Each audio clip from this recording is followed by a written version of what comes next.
Hi,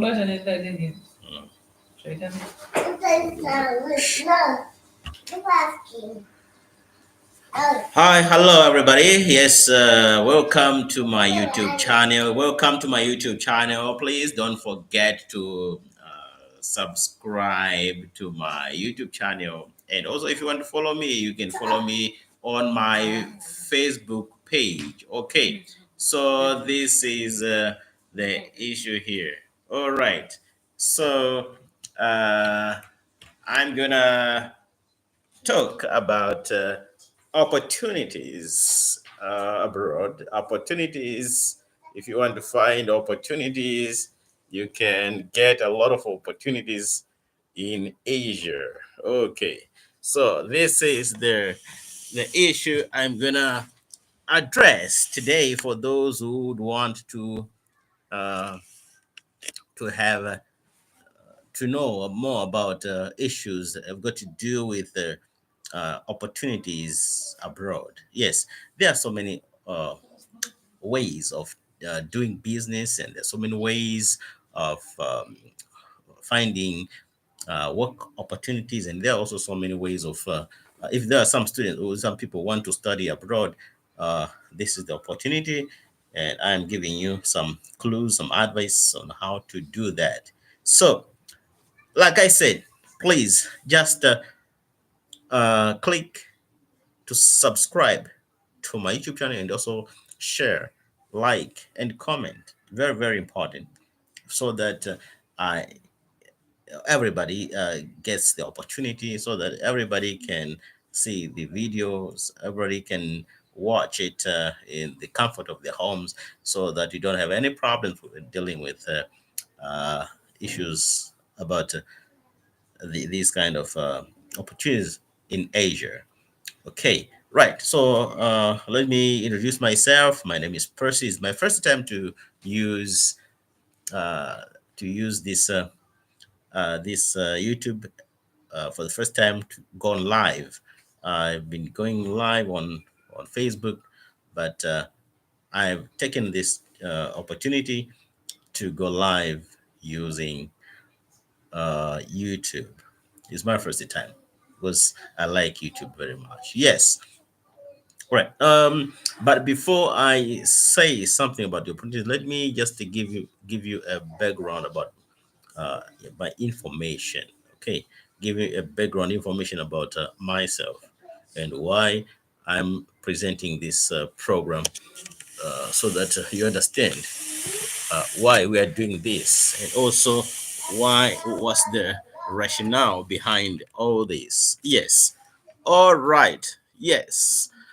I would be very happy if I could see some people commenting and also liking my my account. Yes, YouTube account, so that we all understand the issues that have got to do with opportunities abroad, opportunities in other countries. Yes.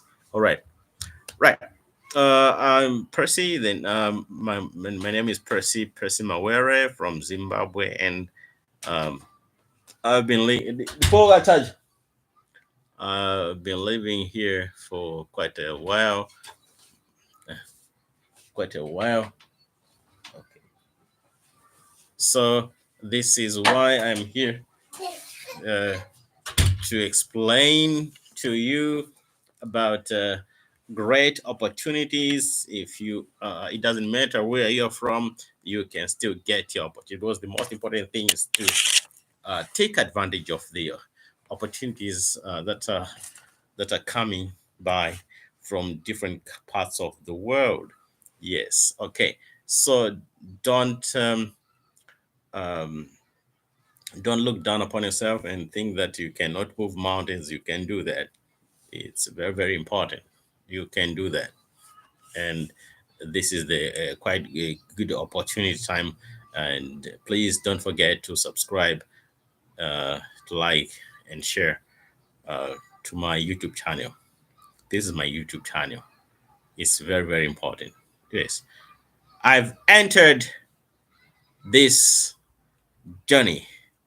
I've started this journey and I hope that I'm gonna finish. I cannot go this far without you and without your support. So it's good that you support me by subscribing to my channel, and also to like my page, and also to comment. It's very important to comment to show that you are alive and you're watching my videos here. Okay, so it's like my journey. I'm a qualified English teacher. I come from Zimbabwe. Yes, you know, I got a diploma in education. So specifically, uh, I'm invested in education. So I got my diploma in education, and then after that, then I had to get a degree after my diploma, which I did in English and Communication Studies uh, from Zimbabwe. And then that was um, I got my diploma in education. That was uh, 2000, and then 2001 I started working as a teacher, and then 2002 I had to do a degree program in English. I had to finish it because I took 4 years to complete this degree, and that's what happened. And then after that, after I did my degree, I finished my degree in 2005. Yes, 2005. Then later, I had to look for greener pastures. Then, fortunately, during that time, when I did English at first, my friend, from colleges and also from universities, some people would even ask you, "Oh, what do you want to do in the future?" And I don't know. But why do you study English? Because I studied it from the college. It was my main study. And why study English as a main study at college? Then I also told them that nature calls. So uh, when I did my high school, I was more like inclined to literature. So I used to like this subject very much, English literature. I liked it very much. I was like crazy about it, although with some challenges, because literature in general is like history, needs a lot of work, a lot of time. But I didn't care much about that because although I didn't like reading much, but I used to enjoy stories. I used to enjoy novels. Like I did some novels about the Mayor of Castor Bridge. I did that, the Mayor of Castor Bridge. And also I did, it's quite a long time now, To the Lighthouse, yes, by Virginia Woolf. Yes, To the Lighthouse. Well, let me see if I still remember these books very well, because it has been a long time. Like Mayor of Castor Bridge, To the Lighthouse, and also the Rainbow. Yes, Rainbow. I remember we did Rainbow. There were quite a number of that. There were about nine of his, if not more than nine, books. But we also had Shakespeare. We did King Lear. For Shakespeare, I think we had two or three plays by Shakespeare.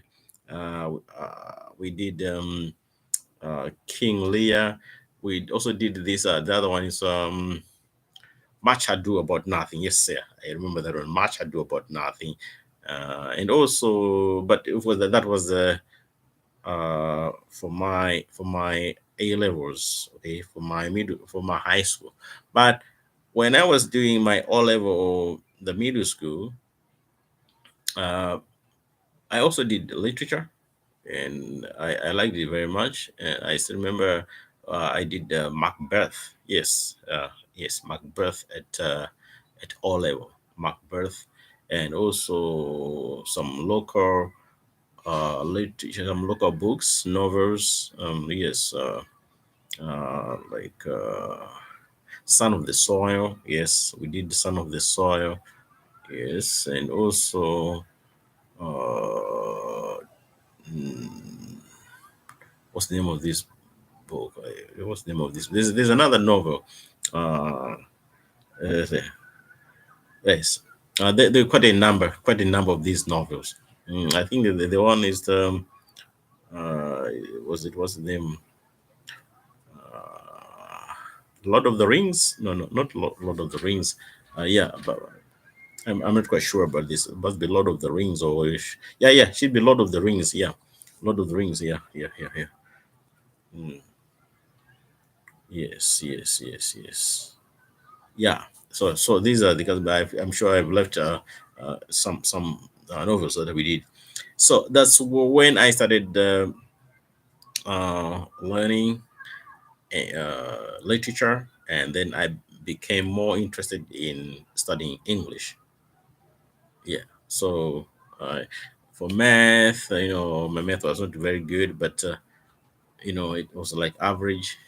But I didn't want that thing that I could study. I would put myself under pressure when I didn't have enough confidence in a subject. I wanted a subject that I had confidence in it. So I had much confidence in my English. And I also got interested in studying English as a subject.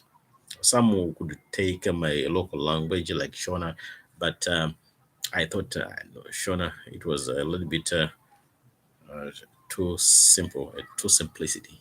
So I wanted something challenging. So that was also that was also my focus was to also study another language. Since I could speak Shona, so I wanted another language that I could, even if I was given another chance to study another language, I would have done so. I would have chosen French, yeah, or even Spanish, yes, even Chinese. So that was specific about. I want to be a linguist, to be a proper linguist, someone who has studied languages. That was my, but circumstances, situations, uh, such kind of thing would deter me from doing that. But I would have loved to speak quite a number of languages in the world. Okay, so now, of course, I can speak. Some Chinese, I can speak Chinese, and also, of course, English, and also my local language, Shona. I would have loved to learn more about Bonjour, but I didn't have the chance. But I know people from North Africa, maybe West Africa, yes, they can speak French. They use it as their second language, you know.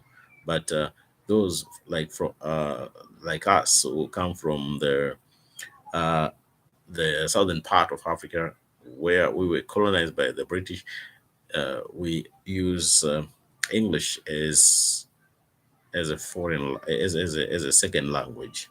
Yes, as a second language. Yes. Okay. So that's the essence about all this thing. Yes, that's how it started. Yes. To build a life experience, choose and participate, and they did. Okay. All right. So I'm just talking about my history when I finally became a qualified teacher, an English teacher for that matter. So I finished, I graduated from the university and got a degree in English. That was 2005. Then 2006, I was also in the field teaching, and then 2007. That's when I decided to move. That's when I decided to move mountains. That's when I decided to move mountains, and I had to move mountains. Yes, that's what I decided, because as a person who had decided, because if you take a certain profession and you decided that would be your life, you have to go through that path. You've got to walk along that path. You've got to go through the bushes of the all the difficulties. You've got to pass through till you get to till you reach to the end. So right, so that was 2007, and that's when I heard that there were teachers, English teachers, needed in China during that time.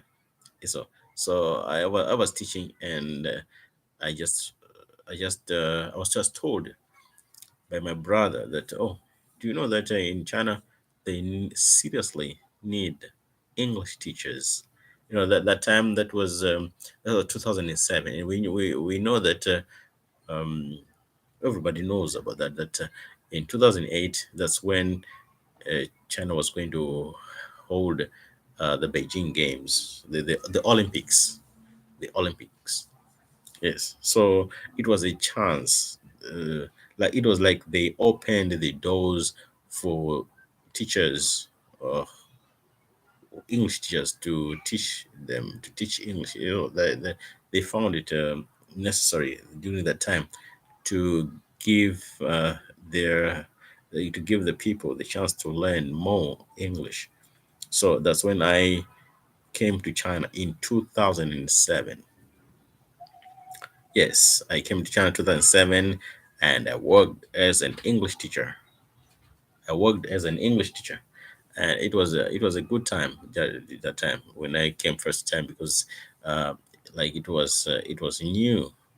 There were not so many foreigners during that time, so we were just few, and it was like a society that didn't know much about foreigners.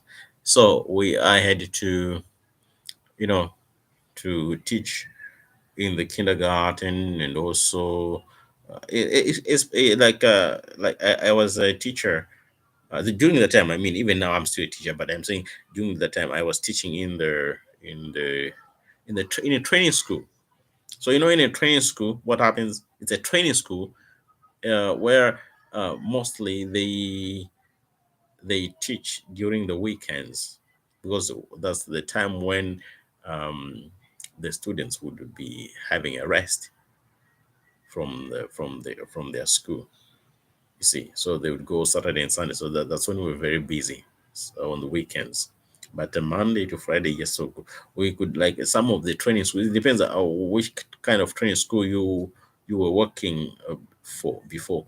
So for me, I was working in a training school that also used it to have a cooperation with other kindergartens. Like, say, from Monday, maybe would have a day's rest on was it Monday or Friday? I'm not quite sure. No, it's quite a long time.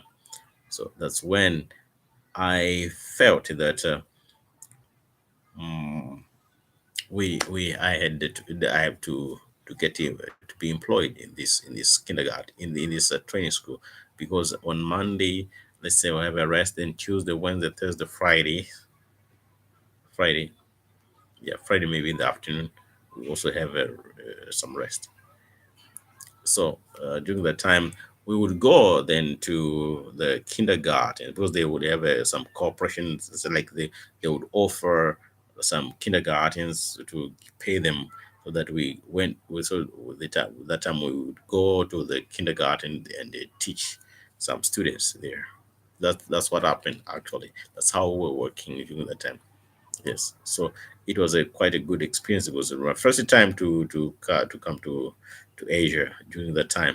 You know, especially when we were approaching the Olympic Games. That's the time when then we came here. But because of the system, we didn't know much about the systems, and thought that during the time it was okay. There were no problems acquiring some visas, and also some work permit, and a lot of things, a lot of stuff.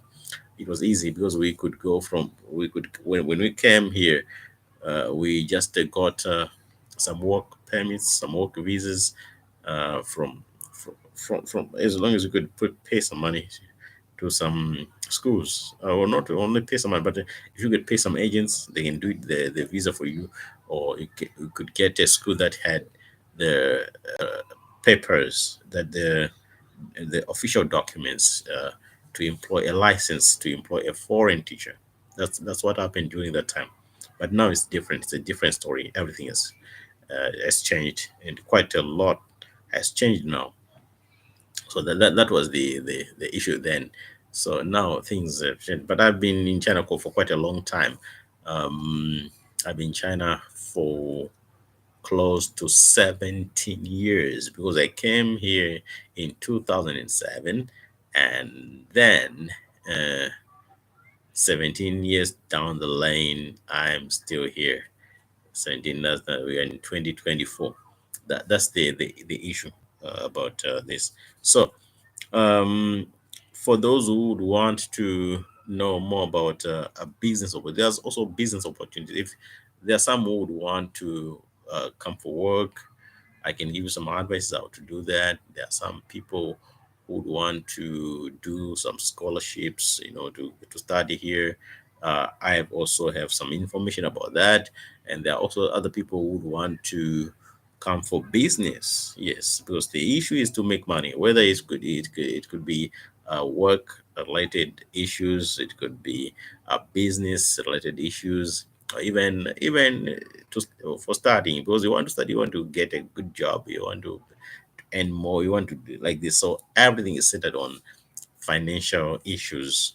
So for those who want to get in touch with me, you can just type in the comment section, then I'll be able to um, to check and also reply you as a matter of agency. So I will be checking your inbox, if it's not my inbox, but on this chat, I'll be checking the messages and also try to find a way to help each other. So, but don't forget to subscribe to my YouTube channel so that you can get more information about opportunities in Asia. So this is the issue that I was coming to address to you, to talk about it. So don't forget, please, to subscribe and pass this message to every corner of the world, so that there are some other people who are eager to come to China. There are some people who want to know about how it goes, how the systems, and there are some people who want to find, the young people want to get study opportunities and scholarships and so on. And there are also other people who want to work, so I can assist you. I can find very good agents for you, so that you can also move with the trend. All right, and sorry about that. And then another important issue that I've got to make here is that for those who would want to work, now that depends where you are coming from, because generally we have speakers of countries who are regarded as non-natives, and those who are regarded as natives. Uh, you know, I think you know about that. Non-natives and natives. The natives get the first preference to teach English especially in this part of the world, because they are the natives, because it's their language. So they get the first preference. If you're a native, yes, you also have a chance to showcase your talent, whether you have the ability to teach English at whatever level it will be, whether it could be in the kindergarten, it could be in the primary school, it could be in the middle school, high school, university, and so on. But the first preference is for the natives, those who are regarded as natives use their language as their mother language, especially countries like the US. Okay, the US, the UK, Canada, um, Australia, New Zealand, and South Africa. These are the countries that are regarded as natives. These countries I've just mentioned, they are regarded as natives. So they they don't face much difficulties when dealing with people who are coming from this kind of, especially when you are dealing with visa issues and legal documents issues, right? But if you're a good teacher from the non-natives, like uh, like some of us, we have been here for quite a long time. We've been here for 17 years, and the school feel that you are quite good. Some of this, they give that preference. They also give um, uh, that kind of treatment. You know, the government can also give such, because the schools are the ones who employ. They know whether this teacher is competent enough. So that's why they don't. If they say they want it, but that depends with the city.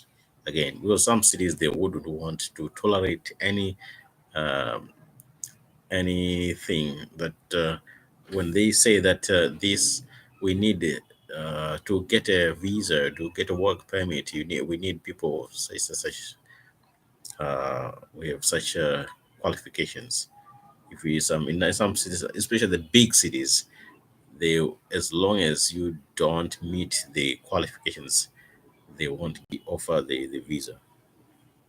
One of them is big cities like Beijing, Shanghai, and so on. They might not accept people from non-native English speaking countries. But for those who are from native English speaking countries, they have uh, no barrier. They don't have any problem.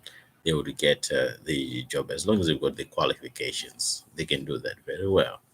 Yes, but even for some of us who are coming from non-native English speaking countries, we just we prove ourselves that we are competent enough to teach English at any level.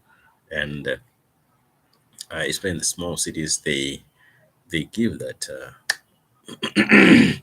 they give that opportunity to schools that might need our services. So it's possible. It's possible that you can get a job even if you are a non-native, as long as you can prove yourself that you are competent and your English is quite good. You have no problem, especially when you have done English at a higher level, because you know a lot of things. Because there are so many. English is not like it's a little bit different from the way you teach other subjects. But if you are good in math, you are good in math, right? If you can teach it very well, then it's okay, right? There are some fundamental issues involved in the teaching of English. There are a lot of aspects. Some people might not understand it, because as long as you have not done English at a higher level, you would think that it's what's so special about teaching English? A teacher, huh? There's nothing. There, yet it's a quite a very challenging area when teaching kids, because the problem is about imparting knowledge to the kids. How do you do that to somebody who is studying English as a foreign language? You must understand another thing here. You must understand uh, issue issues about studying English as a native language, studying English as a second language, studying English as a foreign language. So I'm going to distinguish the two, as a second language and also as a foreign language. This is where the trick is. You see, I'm going to explain about this so that you get used to it. It's not like you go to the classroom and then you start teaching, oh, what's your name? How are you? It's not like that, because if you are teaching to someone, if you're teaching this, it's okay to someone who is learning English as a native, or somebody if you are teaching English to natives, they would understand. They would. But what about someone who is studying English as a foreign language? It's a foreign language. When you say it's a foreign language, it's different from a second language. These are two different areas. I will go into detail about these things. As a foreign language, it means that the people are using English. They take it as a foreign. They don't use it in their education system. They don't use it. All right. They cannot use this English, which is regarded as a foreign language, in in learning other subjects. They cannot use it because according to their curriculum, it says they can use their mother language to study other subjects. So that's why they treat English as a foreign language. It's a foreign thing. So they cannot incorporate it in their system. It can only be studied as a separate entity. There's no way you can treat it as a second language when you are dealing with a foreign thing. So that's another thing. So I'm giving examples of those countries that are regarding English as a foreign language, like China, and also especially these Asian countries, especially these Asian countries, China, Vietnam, Japan, and so on and so on.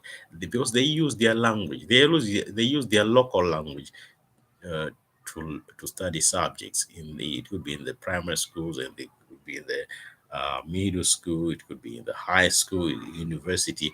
They use their mother language because they are treating English as a foreign language, totally foreign. Now, i've I've explained foreign language. Now I'm explaining second language. There are countries who are studying English as a second language. Now, there's a difference. Someone studying English as a foreign language and someone studying English as a second language. Now, let's look at somebody who's studying English as a second language for those countries that are using English as a second language. In most cases, those countries that are using English as a second language, they are treating this English subject as an official language. They are treating it as an official language. Why? It's official because it can be used in workplaces, it can be used in um, institutions, it can be used for official purposes. See, it should be used in the learning of other subjects. When you teach math, you must use English. If you teach if you teach geography, you should learn uh, terms that are related to geography in English. So you're using English. So that's why it's a second language. The first language is your native, and this one becomes the second language. But this second language, you are using this second language to learn subjects. It becomes an official language. For example, especially most countries in Africa, they use, especially in the southern part of Africa, they use English as a second language, like in Zimbabwe, and also I wouldn't say South Africa, because South Africa is regarded as a native. It's a native because they use it as a mother language. It's debatable anyway, right? And then Botswana, Zambia, Malawi, and so on and so on. So these countries, they use even in Asia, like India. I'm sure they also use English as an official language. See, so these are the countries that are using English. But when you look for countries in West Africa, and also in North Africa, I'm sure they're using French an official language. Yeah, but I know that is there are some countries that were colonized by Britain. For example, like Nigeria. Nigeria was colonized by the British, so they are using English as a native. Although we've got a pidgin language in Nigeria, where their English is it's pidgin language. You see, sometimes when they try to pronounce some of the words, they will be a little bit different from the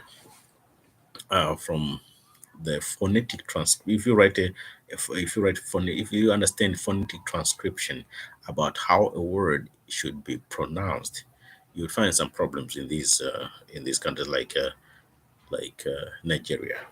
When they say, I just give an example, like brother, they say brother, my brother, my mother,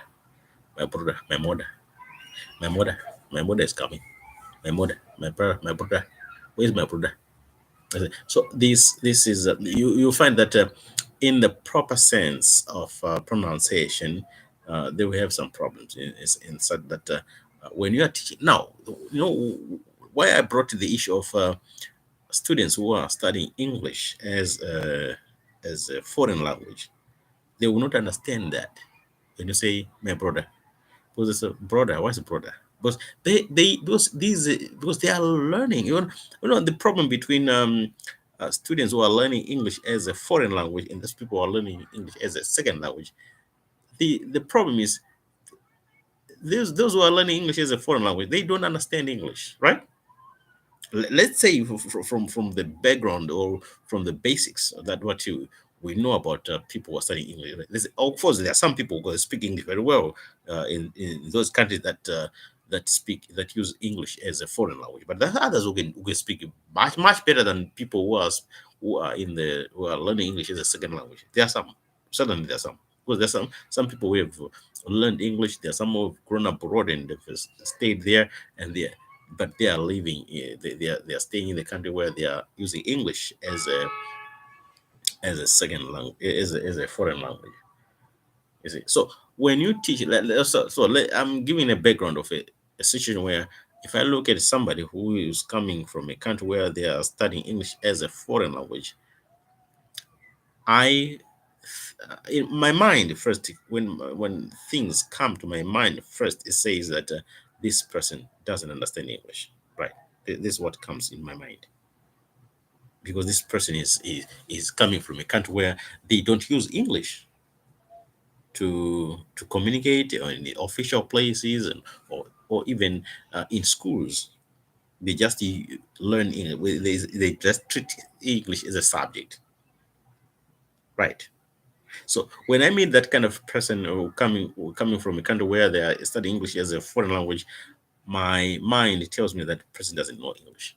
So when that person does, let's say for example, that person doesn't know English, okay, and you teach that person that brother,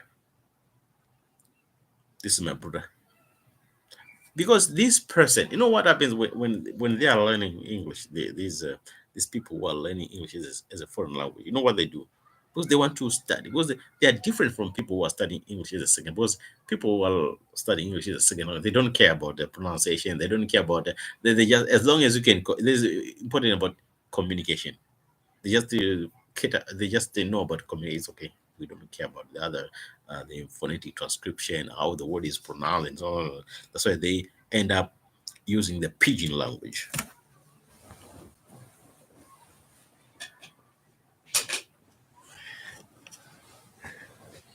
That's why they use the. Sorry for that. Because my computer had was running out of power, so I had to charge it so that my live stream doesn't end abruptly. Abruptly doesn't end abruptly. Yes, right. So then you know what happens is that those people, those students who are learning English as a foreign language, so they are not like those people who are learning English as a second language. They are two different people. These are two different people. Someone doesn't understand English at all. The one who is coming from a situation where English is treated as a foreign language, doesn't understand English. So they want to learn what is it? What is this?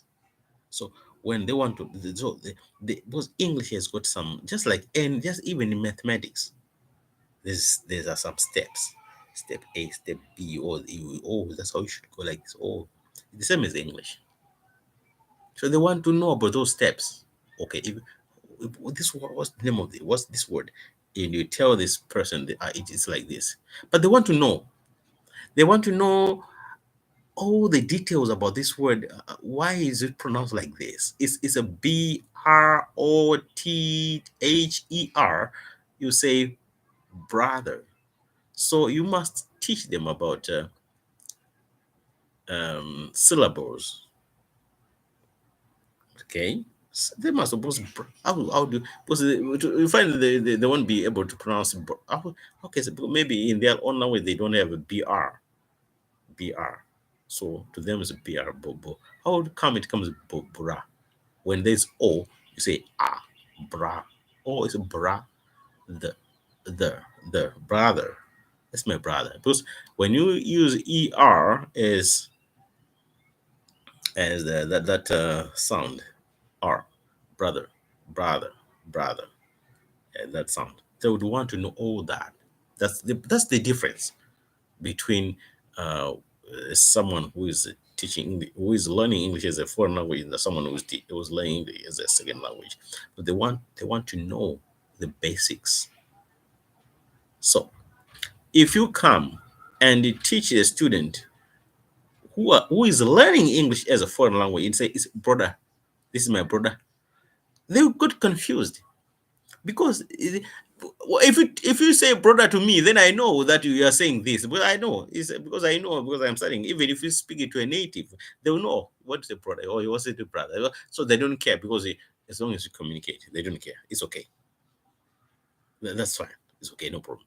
But the problem comes when to somebody who is learning English as a foreign language but doesn't understand what's to say brother. What's that, brother? Because they have learned, because this, they have a system. These people who are learning English as a foreign language, they have their own background about English. They first start about how to pronounce words. That's the first thing. They learn about the vowel sounds. They learn about the consonant sounds. They learn about the syllables. They learn about their steps. They do all these things. So when you come and say brother, when they have been taught about phonetics, phonemes, they get confused now. Huh? Why do you say brother? That's why they'll ask you now. Okay, you say brother. Can you please write the phonetic transcription of that word brother? Can you write because they have that background information that if you want to pronounce this word, you must write the phonetic transcription, and you tell them brother, and then they get confused. If you tell me brother to me, I don't have any problem with that, because I know he was say brother. Even if you say this to a native, they say oh. Even some when even I say some words, they will know that he was say this, because they are natives, also, or they are they are teachers, or they are people who are learning English as a second language. They want to understand it quickly. Because the basic is about understanding, communicate. Yeah. But when you do this to the person who is learning English as a foreign language, that's where the problem is. You should pronounce the word as it is written according to the phonetic transcription. As if you do it the wrong way, that means you have distorted the whole thing about pronunciation, about intonation, about stress, about so for me, uh, as someone who's coming from a country where English is learned as a second language, as an official language, and someone who has studied English at a higher level, I don't have any problem with that. To teaching English to students who are learning English as a foreign language. I don't have any problem with that. That's why I've been here for 17 years, because these are the aspects that I know. If you don't know these aspects, you will face a lot of problems. Because some teachers will say, "Hi, this teacher, one, you're teaching us the wrong thing." That's what they will say. Or they say, "We don't understand what it was. The students don't understand you." That's where the problem is. Yet you speak English, but you're using a pidgin language. But your pidgin language is the English language, because you can only be understood by people who are coming from natives. So for those who are learning English as a foreign language, they will find it as some problem. That's why they'll say, "We don't understand you." I don't think even the kids understand you when they say that there's a problem. And also pronunciation. They'll say your pronunciation is very heavy. You see, that's the fluency, eloquency, and eloquence, and so on and so on. So that's where the problem is. So we want. So I'm here to help the people who want to venture into the area of teaching. These are some of the issues that you face, but this is not a problem to those who are coming from countries where English is uh, is learned as a native or as a mother language. Yes, that's the issue. So this is the background information that I was going to talk about. It's not a thing that you would just want to just come and say, "I'm going to teach you." But there are some aspects that you must understand first before you decide to come into. That's why I've met a lot of people with these problems, even here in China. Yes, even countries like in Europe, some of they don't even speak quite good English in Europe. See, it happens. It's possible. See, maybe someone from Belgium, they got their own language. Someone from Switzerland, they got their own language. So if they have not been exposed to this, they are just as good as people who are learning English as a second language. And in most cases, and they are using English as they don't use it as an official language in their countries. In some of these countries, some might use French, some might use Spanish, some might use, you know, I'm sure in the US, the, they're using Spanish as a second language.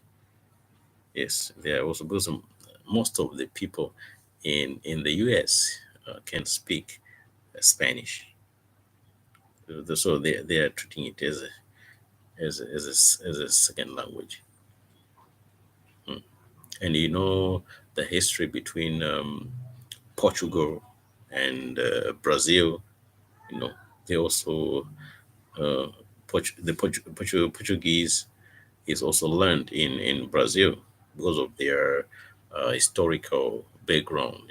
So that's what happened. Even in Southern Africa. In Southern Africa, we've got Mozambique, Angola, and also what's the other one? Those countries were colonized by the Portuguese, so they can speak uh, Portuguese much better than English. You would find even that there are a lot of people cannot speak English in Mozambique, but it's in the southern part of Africa. Even Angola, you know, most of those guys can speak Portuguese, and they learn it. They learn Portuguese they use it as an official language. They use it as a second language, but they cannot speak English quite well. Of course, there are some people who have been exposed to English, and they can uh, speak it quite well without any problems. I'm not saying that uh, we don't have special areas where some can speak a language, because maybe they've been exposed to it, or they've gone to some countries and they've lived in those countries. We've got such kind of people all over the world. Those who have lived in other countries, they when they come back, they are good. They are masters of the language. So this is the issue that I was talking about. So those people want to come and teach. These are some of the issues that you have to understand, especially when you come to teach in China, or you want to teach in Vietnam, you want to teach in Thailand, you want to teach in Cambodia, you want to teach in any part of this, Japan and so on. You see, these are the issues that you have got to pay attention to, so that you don't have any problems. You have to face the problems before it's too late. You have to know about these issues. It's not about to go, "Oh, I'm gonna teach English." When you've done your degree in in in in in geography, maybe you've done English, you've done some other degree programs. Also, I've done a degree in agriculture, and you want to teach English. So, but you must know some of these things. That's why they prefer those people who have done English at a high level, because they know that if you have done English at a high level, you know these aspects. You know these aspects about teaching English as a second language, teaching English as a foreign language, teaching English as a, but of course the natives are natives. So this is basically what it is, and then uh, that's the this scenario that we have. Okay, so um, my point is, I'm here to give you just a general background about what you are expected to meet in when you're coming to teach in Asia and in some other parts of the world, because people move, because now the world is globalized and the world is now becoming one. I still remember one of the motto during the 2008 Olympic Games says, "One world, one people, one nation." Something of that sort. Okay. So the world is now intertwined, is now becoming one, and unlike before in the past, we didn't. Well, it was very difficult, even in myself, to think that I would one day I would come to teach in China. It was like, oh, I didn't even know about China. I only came to know about China that when my brother told me that, there are teachers in demand, English teachers in demand in China. That's when oh, I've got to go for new challenges. What is one of my ambitions is when is to face new challenges. I'm not afraid of any challenges, any new challenges. I want to face them. This is me. That's what I do. I face new challenges. So when I face new challenges, that means I would have gone through thick and thin and become hardened in this process. When you go into 17 years, it's not a joke. If you ask anybody, it's not a joke. 17 years in a country where English is taught as a foreign language. That's why even they would want to like, even if you have if you want to come to teach, maybe you put another degree that is not related to English, maybe put a degree due to scarcity of English teachers or whatever. Maybe they'll say we need a TESOL qualification or a TOEFL. Why do you have a TESOL and a TOEFL? Because TESOL, it means teaching English as a second language, or teaching of English to students who are studying English as a second language, or teaching of English to students who are studying English as a foreign language. This is TOEFL and TESOL. These are the qualifications needed for, especially uh, for those people who are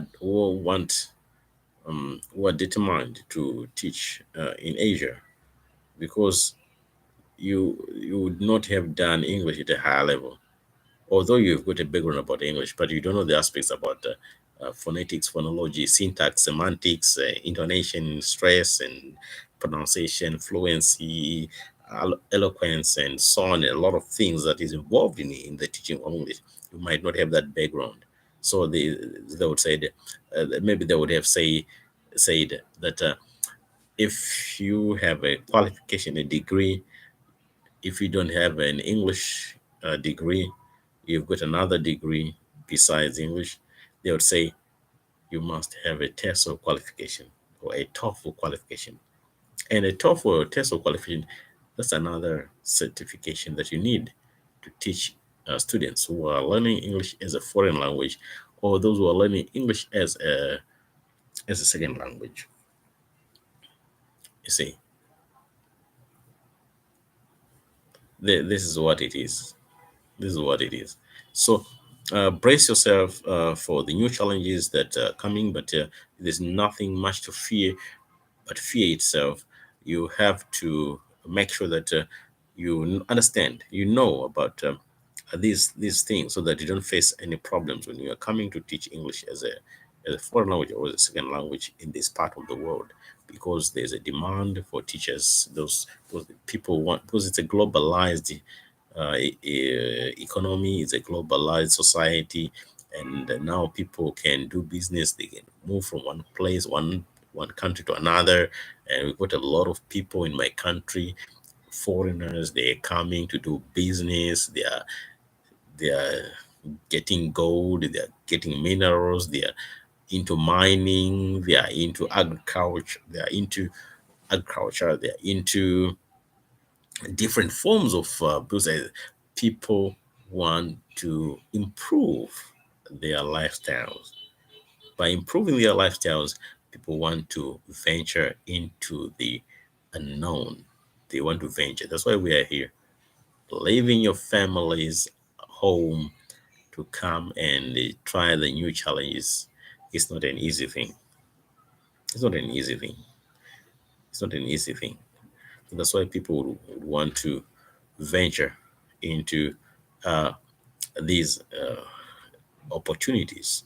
So I'm here to help you to face the new challenges, because I've been there and I've had a lot of experience in these issues. So for now, I'm just recapping what I've said, but for the next video, I'll be telling you about how to get through, how to get it started, about the qualifications, how to apply through agents, through email applications, and so on, through websites and so on. Right. So let me hasten to say that I've got a YouTube channel. This is the one. Please, please, please don't forget to subscribe to my YouTube channel, so that it give me power, give me energy to give you more about teaching teaching of English to students who are learning it as a second language, and those who are learning it as a foreign language. Don't forget, please. Don't do just watch and you just ignore my. It doesn't take much. It doesn't take you much time. Some seconds, you're done. Just click that subscribe button. It doesn't take you. It doesn't take you energy. It doesn't take you money. It doesn't take. It doesn't. You just subscribe.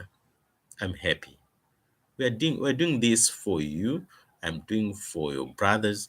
You must have one love, because the love that you show to the video is the love that you show to the world, that these things do happen. We need information.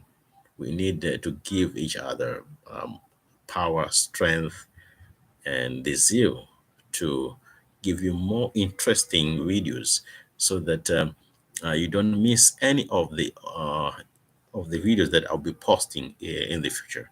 Next time, whenever we meet, I will be sending more videos. I'll be doing live videos, and also I will be recording videos and post them here, so that you can get the information that you need. So please, please, wherever you are, just subscribe.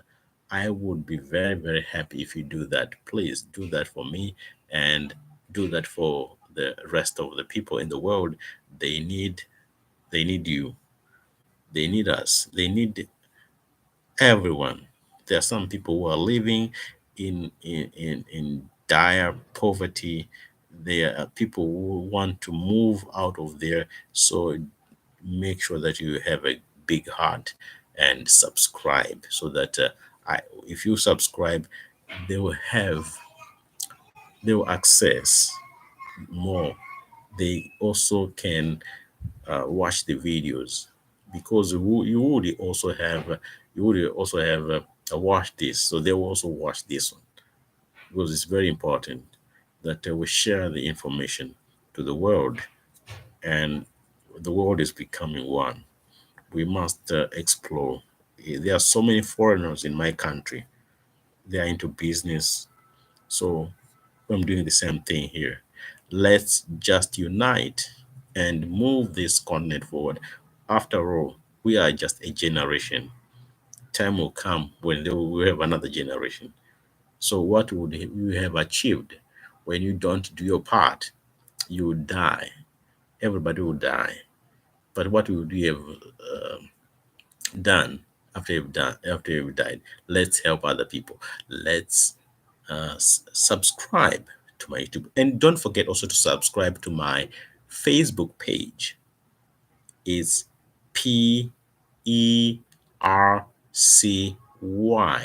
This is my first name, Percy, and my family name is Mawere, Mawere. So it's Percy Mawere. If you type this name on my Facebook, if you type on Facebook, you'll get it. You'll get it. You know that with somebody on a yellow thing, there's a yellow, like I'm driving a small boat, like a small ship on just on the shallow water. That's me.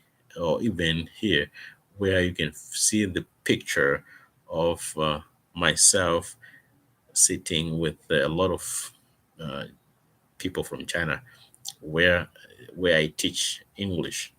So it's you can find it if you type my name, Permawere,